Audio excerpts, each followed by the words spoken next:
Hi, are you ready for chapter 5 of our story, School's Out? Remember, our story is by Joanna Hurwitz, and I'm reading with permission from Scholastic Book Company. Do you remember yesterday? I remember Lucas had some workers at his house. Remember what they were doing? That's right, they were painting, and I remember his twin brothers, Marcus and Marius, got into some trouble. Do you remember what they did? How did Genevieve, the au pair, feel about that? Well, let's see what happens today in chapter 5. Chapter 5 is called Lucas on the Roof. I don't think he should be up there, do you? I'm making some predictions in my brain already about what could happen if he's up on the roof. The two painters worked at Lucas' house for several days. Each morning, Lucas watched them with envy. It looked like so much fun to climb up the steep ladders that were propped against the house. Applying the fresh white paint looked like fun, too. Maybe he would get a job as a house painter when he grew up. On the third day that the painters were working at the cot house, Lucas was home alone. Lucas' father was off at work, and his mother had gone off in the car with the twins and Genevieve. Today was the day that Marcus and Marius were scheduled for a checkup and booster shots at the pediatrician. Lucas was watching the painters and waiting for Julio. Lucas walked around the house admiring the painters' work. Three sides of the house were freshly painted. At the rate the men were working, this might be their last day. Lucas wished that he had climbed up to the top of one of the huge ladders. He could have done it yesterday evening when the men had gone home and his family was in the house. Now, no one in his family was around to scold, and the men were busy painting. He knew if he tried to climb on one of the ladders now, he would be ordered to get off. He stood admiring the ladder leaning against the front of the house. It reached right up to the roof. One of the painters was standing on the roof at this very moment. Lucas thought it would be great fun to climb the ladder and sit up there. Then he would be able to see all over town. He would see people doing their errands, walking their dogs, mowing their lawns. He would be able to see Julio as he rode his bike toward Lucas' house. Lucas walked over to the ladder to examine it. The ladder was stained with dried bits of every color of paint that the men had ever used.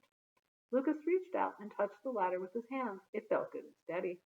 He raised his right foot and placed it on the first rung of the ladder. Before he had time to put all his weight on his right foot and lift his left foot up, he felt the ladder begin to move slightly. Lucas put his foot back on the ground and looked up. The painter who had been standing on the roof was coming down. Since he came down backward, though, he didn't notice Lucas standing at the bottom. Lucas quickly moved further away from the ladder.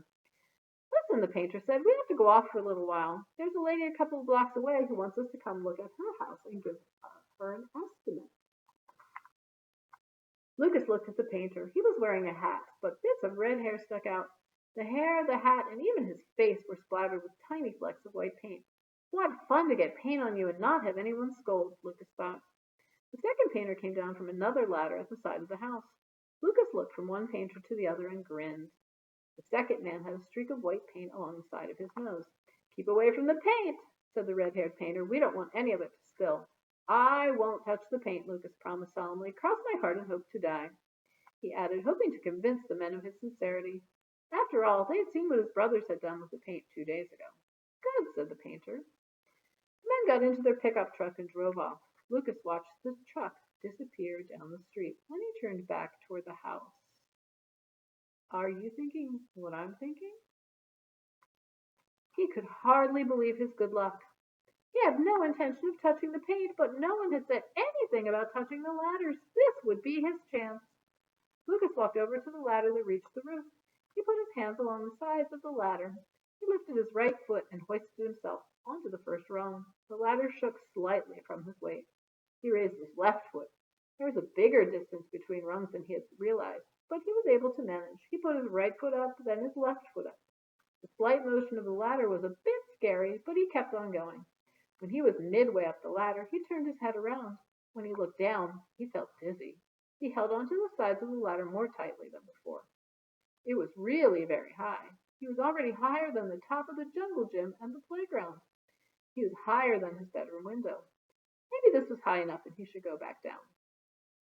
Lucas, cut! What are you doing? A voice called up to him. Lucas froze on the ladder. Without turning around, he recognized the voice. It was Cricket Kaufman, who had been in his class at school. What was she doing spying on him in his own yard? Does your mother know what you are doing? Cricket shouted up at him. My mother isn't home. Besides, it's none of your business. What are you doing here? Lucas shouted back. The problem was that he couldn't really turn around and face her because he was still feeling a bit dizzy from the last time he looked down. Instead, he held the sides of the ladder tightly and stood still for a minute. It was impossible to argue with someone when you had your back to them and you were many feet above their head. You better come down right away, said Cricket. You could kill yourself. Lucas had no intention of doing that. He also had no intention of giving Cricket the satisfaction of getting him to do what she wanted. Lucas ignored Cricket Kaufman and continued climbing up the ladder. With each step he took, he could hear Cricket shouting, Lucas, cut! Stop! Calm down! She cried. Lucas reached the top of the ladder and stepped over it and onto the flat surface at the front of the roof. He looked down at Cricket and the ground below. He felt dizzy from the height, so he sat down. You couldn't fall down if you were sitting. What are you doing here? Lucas called down to Cricket. At school, she often bugged him. Looking down at her from this height, Lucas felt much more important, though. Now that he was seated, he didn't feel dizzy anymore. Too bad he couldn't always speak to Cricket Kaufman from this angle. What are you doing up there? Cricket shouted back. I live here. I can sit wherever I want. It's my house. Besides, I asked you first. What are you doing here? I came to give this to your mother. Cricket held up a book. My mother is lending it to her. It's all about being a good parent. My mother doesn't need that book, Lucas shouted down to Cricket. Oh, yes? Then how come she asked my mother if she could borrow it? Demanded Cricket. Lucas shrugged his shoulders. My mother isn't home, he called to his classmate, but you can leave that book in the house on the kitchen table. The door is open. Cricket went inside the house with the book. A minute later, she was back outside again. You'd better get down, Lucas, she shouted up at him. I'm not going home until you climb down. Then you're going to have a long, long wait, Lucas called back. Why don't you come up here? He urged Cricket. I can see your house, and I can see the school and everything. It's great. Do you think I'm crazy like you? I wouldn't climb up to a roof, shouted Cricket. You could fall. I won't fall, said Lucas. This part of the roof is flat. There's nothing to be scared of. Lucas looked down at Cricket. I dare you to climb up here. Darers go first, Cricket retorted automatically. The kids always said that at school. Suddenly, Cricket realized what she had said. It was too late to take the words back. I already did it, said Lucas. Now it's your turn. Well, I don't care, said Cricket. I'm not climbing up this ladder. You're a chicken, shouted Lucas. Chicken, chicken. I am not, said Cricket, but I'm not crazy like you either. Chicken, you're chicken, Lucas taunted his classmate. It was too much for Cricket. Stop that, Lucas. You'll see. I'm coming up. Right now. Oh, he let her trick him. From where he was sitting, Lucas couldn't see Cricket as she mounted the ladder, but she could hear the sound of her steps as she began to climb. Hold tight, Lucas called in warning. He didn't want to be responsible for Cricket falling off the ladder. He could hear her steps getting closer. He could also hear Cricket talking to herself. I think I can. I think I can, she said. Lucas recognized the words. They were in a story about a little train that his father read aloud to Marcus and Marius. He'd read the story to Lucas when he was little, too. I think I can. I think I can, said Cricket. Suddenly and amazingly, Cricket's head appeared at the top of the ladder. She really had done it. I can't believe I did this, Cricket said as she climbed over the top of the ladder and walked cautiously on the roof toward Lucas. She sat down beside him. It's scary, but it's a little bit fun, too, she admitted. Wouldn't it be funny if we had our whole class up here? Even Mrs. Hockaday? Asked Lucas. He tried to imagine Mrs. Hockaday standing with her open-toed shoes up on his roof. It was a funny thought, but not much funnier than actually sitting on the roof next to Cricket Kaufman. Hey, Lucas, a voice shouted up. It was Julio. He was jumping up and down and waving up at Lucas. Why did you climb up there with Cricket? Julio's voice sounded a little angry. I thought I was your best friend, he said. Cricket did it on a dare, said Lucas. I'm coming up too, said Julio, not waiting for a dare or an invitation. Lucas and Cricket heard Julio climbing up the ladder. Julio made it up much more quickly than either Lucas or Cricket. First of all, he had longer legs, and he was the best athlete in their class. Man, this is neat, shouted Julio as he joined Lucas and Cricket. He sat down by his classmates on the roof. We can see everything from here. Julio turned his head about. Look, he pointed. There's my street. There's my house. Lucas looked across at the treetops. He felt great. It was only when he looked down that he felt the dizziness return. Lucas took a quick look down at the street. He thought he saw the pickup truck that belonged to the painters coming toward the house. What would they say to see him and his classmates up on the roof? The car door slammed down below. The truck Lucas had seen was indeed the one that belonged to the painters. Both men came and stood at the foot of the ladder. "What are you doing up there?" called one. "Sitting and looking at you," said Lucas. Even if they made him go down now, at least he'd had this chance to climb the ladder. The second car door banged. "Lucas Cott, get down from there at once!" I don't think that's his mother. "Lucas! Lucas!" More voices shouted at him. It was his mother and Genevieve and the twins. Lucas waved to all of them. Even if he was in big trouble for what he had done, he was glad he had done it. "Hello, Mrs. Cott," called Cricket. "Is that Cricket Carson up there with you?" shouted Mrs. Cott incredulously. "It's me," Cricket announced. "Lucas dared me, and I did it." "Well, get down at once, all of you," shouted Mrs. Cott. "What is your mother going to say, Cricket?" "I don't know," said Cricket, giggling. "I never climbed up on a roof before." "None of us did," said Lucas. "That's why we had to do it." Lucas knew that going down the ladder would be harder than going up. You had to go backward. "You go first," Lucas said to Cricket. "I don't want to," said Cricket. A minute ago she had been giggling, but now she looked as if she might cry. "Ladies first," Lucas insisted. There they are, sitting up on the roof. "I'm not a lady," said Cricket. "I'm just a girl, and I'm afraid I'll fall."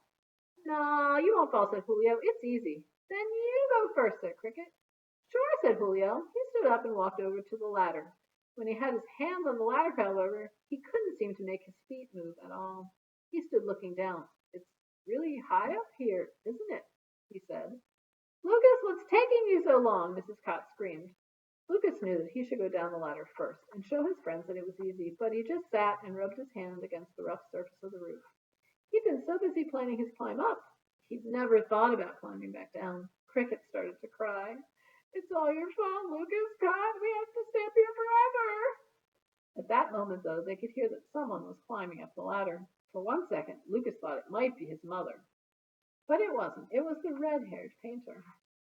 "You crazy kids," said the painter as he reached the top of the ladder.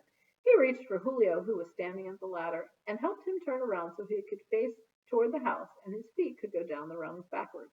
"Take it slowly," said the painter. "I'm right behind you. You won't fall. Just go one step at a time. You can do it. I do it every day." "But we're not painters," Cricket sobbed. "I'm going to be a lawyer when I grow up, and lawyers don't climb ladders."